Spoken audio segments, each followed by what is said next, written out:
And these nurses at Emory University Hospital, they got on TikTok and made this video talking about their icks. That's icks.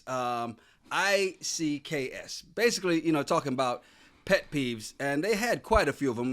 Here are a few of them. My ick is when you ask me how much the baby weighs, and it's still in your hands. Dad comes outside and asks for a paternity test right outside the room door. Another ick, when you're going room to room between one baby mama and your other baby mama. Oh no! Ick. Say that. It's the unlimited trips to the nurse's station for me. Well, if y'all would stop posting on TikTok and IG trying to show the sexy nurse, he would stop coming up to the doggone nurse's station. He's like, oh, I recognize you. You are at so-and-so and so-and-so. What you doing later? I feel zero sympathy for these people that got fired. Why?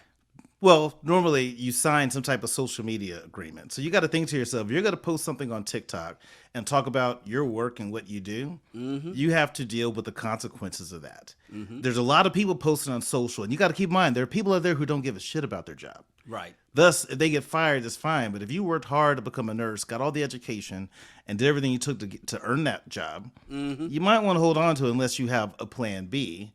So I'm just like, why would y'all do anything? So you deserve to get fired. But then also, why are you mad at the dad who showed up for both his baby mama's pregnancies and went back and forth from the room? That's effort. Give that man a round of applause. That's effort. The dude is trying. How many dudes don't show up?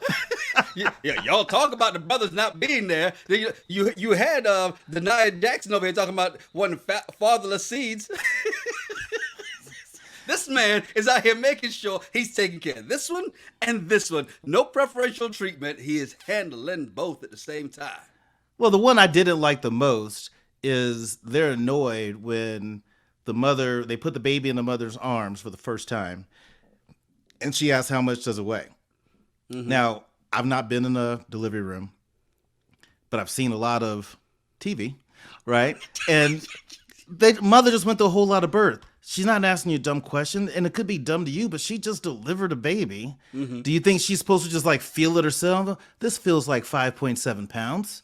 Healthy, or whatever. That's a dumb ick to have, and I think it's pretty insensitive mm-hmm. for them to have that standpoint.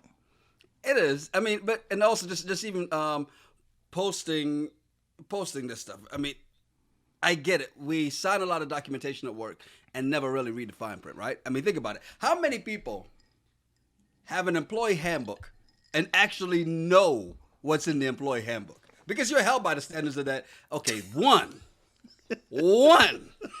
And you're the only person I know that knows exactly what's in that employee. I know what'll get me fired. Let's just say that.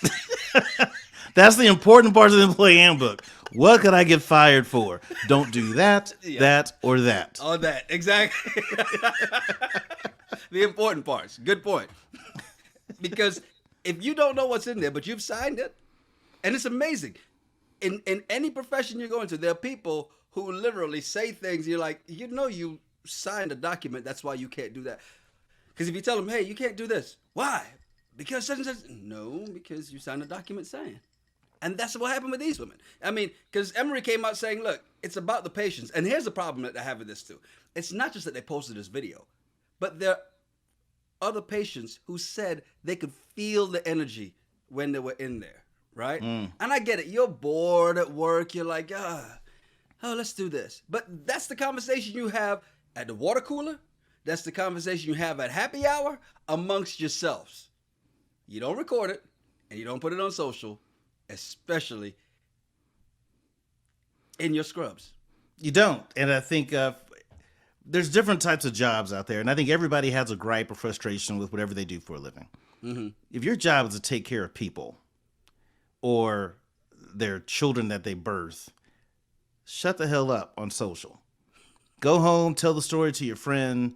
Don't post a video about how people at work annoy you. Always sick, always pressing a button because they can't breathe. They peed on themselves and they need help. Jesus Christ, that's your job. That's what you signed up for. Does the garbage man get mad every time there's trash on the side of the street? No, that's their job. They signed up for it. Is the mailman, you see the flag up, he's like, this bullshit. This house. Every day. Got some outgoing mail. Always got something to send. Send an email. This bullshit. The person in the drive-thru, somebody always got to come through and order something. Dude, when I worked in a restaurant industry all the time, people get mad. I'm like, you're open, right? We have food and they're hungry. Mm-hmm. Why are you upset? Well, we close in 30 minutes. And? Exactly. Busy is good because it's when you're not busy that you need to worry, because that's when things are slowing down. And you know what that means? Ownership goes, where can we cut? Well, they're not cutting nurses in a shortage. Apparently they did, because they cut all 4 of those. I mean, we see they got hired. But apparently they got picked up someplace else. Someone else is like, y'all did what? I saw that TikTok. That was hilarious. When can you start? We need that kind of coverage over here. Yeah, we agree with you 100%. Get in there.